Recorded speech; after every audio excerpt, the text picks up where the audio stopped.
I thought. Glasses back on. Oh, shit. I have a whole kid. And what? I'm sorry you got a whole And kid. what? And what? I'm sorry you got a whole kid. And what? I'm sorry. And what? And what? I'm sorry you got a whole And kid. what? And what? I didn't say shit. Okay then. I'm sorry you got a whole kid. Here's a list of why I broke up with men. Like small things to you, but not to me. He asked me how much my bills were and then never offered to pay them. Why are you asking? Okay? He asked me how much I made. Why do you need to know how much I'm making? You should never consider my money as your money. He didn't pick up a tab, okay? He let my friend's boyfriend split the tab with him. That's embarrassing.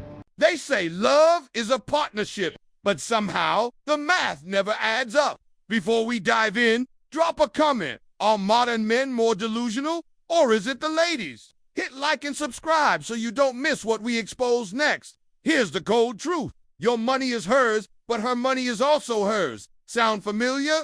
It's the classic double standard that too many guys discover the hard way. A woman like this doesn't see money as a shared resource. She sees your money as security and her money as freedom. And if you let it slide, you'll end up financing a lifestyle while she builds her own secret nest egg. It's not about love. It's about leverage. When a partner treats finances like a one-way street, it's not partnership. It's a quiet transfer of power. You become the provider, the safety net, the endless ATM, while she enjoys the luxury of choice with her untouched funds. Men, pay attention.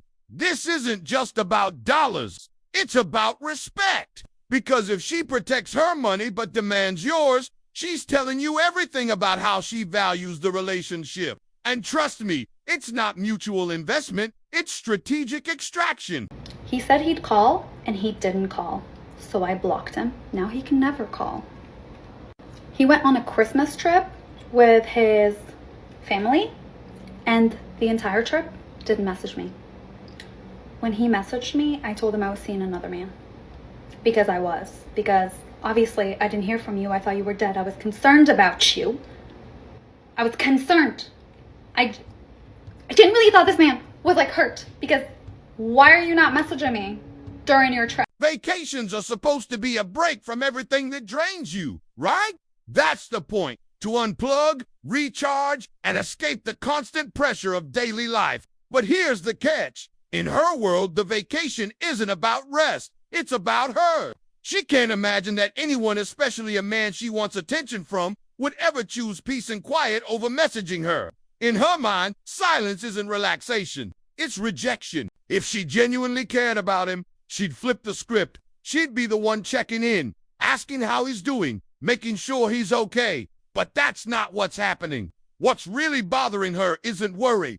It's ego. His decision to prioritize his own mental space feels like an attack on her importance. This is the entitlement trap. When someone treats your self-care as a personal insult, it's not love, it's control. And men need to recognize this for what it is, not concern, but a quiet demand to keep feeding her need for validation. Same man. He told me that he was going to get me a Christmas gift, and it was after Christmas. And guess what? During Christmas, I was seeing other men that were in town, seeing their families. Okay? And I had so many Christmas gifts. Okay? I told him I needed help with my rent. She calls it dating, but let's be honest, this is just pay to play with a prettier label. When a woman brags about juggling multiple men while draining each one for dinners, trips, or cash, she's not building real connections. She's running a side hustle with extra steps. The sad part, she actually believes this makes her look powerful and desirable. But outside of her social bubble, it signals something else entirely. She's trading time and attention for benefits. The same dynamic she'd ridicule if it was spelled out plainly.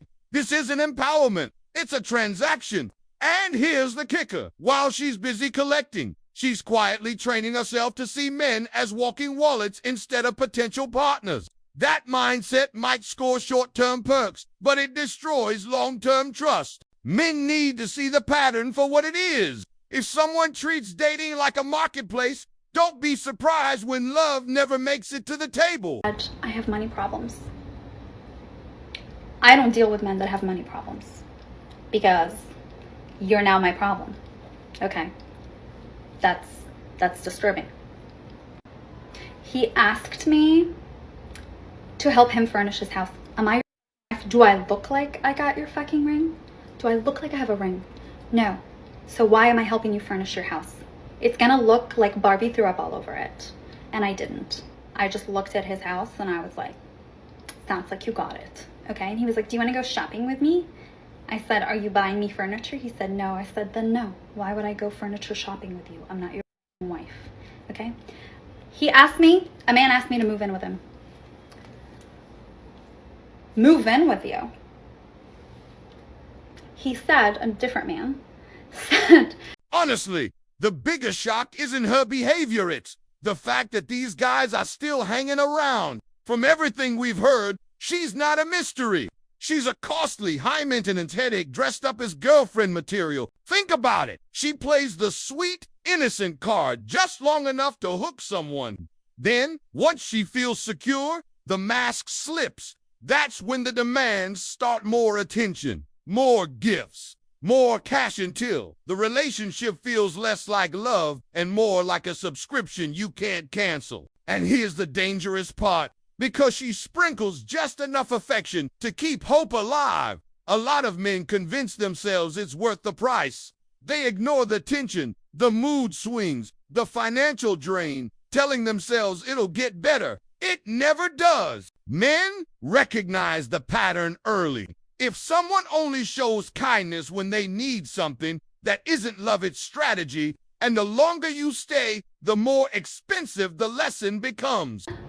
he said, yeah, I need you to stay home and like clean and do all of those things. And I said, are we going to be hiring people? He said, yeah, but like I still need you home. And I said, I like to travel, okay? I'm not going to do that. Another man asked me to travel for work with him. I'm trying to attract a high value man, and like the second I saw that he wasn't like a high value man, I have no reason to be like talking to someone that isn't when I'm like a high value woman. Not even the potential to be though? Is he ambitious, definitely has the potential, but I think us women and men mature at different rates. I think he was more immature than I thought he was. How so? What about him was immature? Okay, basically my friend sent me his Tinder and that gave me the ick. Wait, hold on. But you said that you were seeing other people too. Yes, but not seriously. Like I wasn't. Were like, you sleeping with them? No. Then why? Hold on. You're saying during the entire period of time you were seeing him, you didn't sleep with anybody else? Yeah, no. So why would you be seeing other people? Just to be like open to other people, not put all your eggs into one basket. But so it's an ick for him to have Tinder and to be exploring his options. It's almost jaw-dropping how blind some people can be to the contradictions pouring out of their own mouths. You listen to what they're saying, and it's like watching someone argue against themselves in real time, yet they have no idea. Here's the crazy part. The double standards aren't even hidden. They'll demand loyalty while keeping options open, preach independence while expecting financial rescue, or talk about fairness while benefiting from every unfair advantage. And somehow, it all makes perfect sense to them. This isn't about intelligence. Many of these folks are smart. It's about ego. Admitting a contradiction would mean questioning the story they've built about who they are and what they deserve. And for people addicted to validation, protecting that story matters more than facing reality. That's why they can speak nonsense with a straight face. Because once you've convinced yourself, you're always the exception. Logic stops being a mirror and turns into background noise. Man, and you say, babe, I just don't even want to talk anymore, give me some space. And he actually gives you space. Well, this sounds great. Sounds like your man is confident. It sounds like he's secure within himself. And it sounds like he's aware of your needs and desires and empathetic to them. Therefore, this is going to increase the trust and the intimacy in the relationship, right? Like, obviously, I want to talk. I'm sorry, what? Like, obviously, I want you to, like, be like, no, like, we're talking. Ah, got it. This is called shadow communication. Now, there's a lot of reasons that somebody might engage in shadow communication, and a lot of the times it's to protect themselves. But if this form of communication where somebody's using a lot of mixed signals is actually being used to control or confuse their partner, I might even categorize this as manipulation. Do you, was I not clear? Oh yeah, it's clear as mud, actually. Now, look, when you're ready to stop acting like a child and using this very immature form of communication to likely control and manipulate your partner, and stop asking the world where all the good men are at, then, and maybe only then, you can start to learn how to communicate your needs, desires, and boundaries in a way that's actually going to allow you to step into an adult relationship. So I was with a bunch of coworkers last night and we were talking about dating. There's a couple single people on our team. And so one of the guys on our team was saying, oh yeah, if I take a girl out for a nice dinner, the goal for him is to get the cookie at the end of the night, right? He's in his 20s. So I think that mindset is definitely for a more immature boy. But I was so curious how many guys feel this way. So if you took a girl on a coffee date versus taking them on a nice dinner date, going to drinks, going to dinner, maybe going to do something, are you expecting something at the end of that date? Or are you like, hey, this is a part of the dating process and this is just date one of many?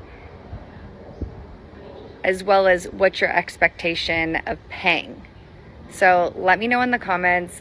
I was super shocked at what these younger guys were saying, but would love to know your guys' opinion and see where the guys' heads are at. Here's a textbook example of modern dating hypocrisy. She fully expects a man to cover every bill, every outing, every luxury because that's what a real man does. But the second he expresses a standard of his own, suddenly he's a child, an immature boy, or controlling. See the pattern? Her needs are framed as rights. His needs are framed as flaws. It's a setup where one person enjoys all the benefits of tradition, financial protection, chivalry, security, while rejecting any of the reciprocity those traditions once required. And the wild part is how blind she is to it. The same logic she uses to justify her expectations would destroy her argument if applied in reverse. But double standards survive because they're convenient. As long as someone keeps paying the bill, she never has to confront the imbalance. Men, pay attention to the language. When provide for me is treated as maturity, but I have a boundary is treated as childish. You're not in a partnership. You're in a one-way transaction disguised as love. I don't understand where the tall people at. Where are tall men? Anywhere I go, I can see above the crowd. That's not normal. It's like Snow White and dwarfs. Full capacity. And all of them are so sus too. There's no testosterone coming through your shirt. You're just there let's go do blow in the bathroom. I'm sorry, I'm having a drink in your hand pineapple, strawberry, vodka, soda. That's the reason I stopped going out, and this is a reminder for me today that I should have stayed home. What's going on with women these days? We used to be a lot happier than men. It's a difficult thing knowing that you're living this life without children and without anybody there. God, I wish that I had someone who could just hold me right now. I wish that I had someone who could just take care of me. So, I am 43 years old. I am still single, no ring on my finger, no baby in my belly, no husband to annoy me. I have had some long-term relationships, but here I am, still single, still looking. I've been single for 15 years. Whoever it is that said you're going to find the one when you're not looking, when you least expect it, is a goddamn lie. If one more guy that I have dated gets married, I have no reason to believe that anyone will ever love me. I have no reason to put myself out there. 2 years ago, I was in a relationship with a man, but he was willing to invest in me physically, financially, emotionally, religiously, all aspects. He wanted to make me a better woman for him. Well, he boosted my self-esteem and my well-being so much that I thought that I could do better than him. And now fast forward, I am Now, post dealing with a narcissist, I now understand that not all men have your best intention at heart. Not all men will invest in you, and not all men will uplift you. So when you get the opportunity to date such a man, do not let it go. Here's the thing about settling, ladies. You have to realize men have been settling. True. If you think you are the woman of his dreams, you are sorely mistaken. Again, men will marry the woman that is good enough if she is unproblematic and useful to him. True. All the other stuff that you think you're exceptional at, somebody else can. I've been left undelivered for the last 3 days.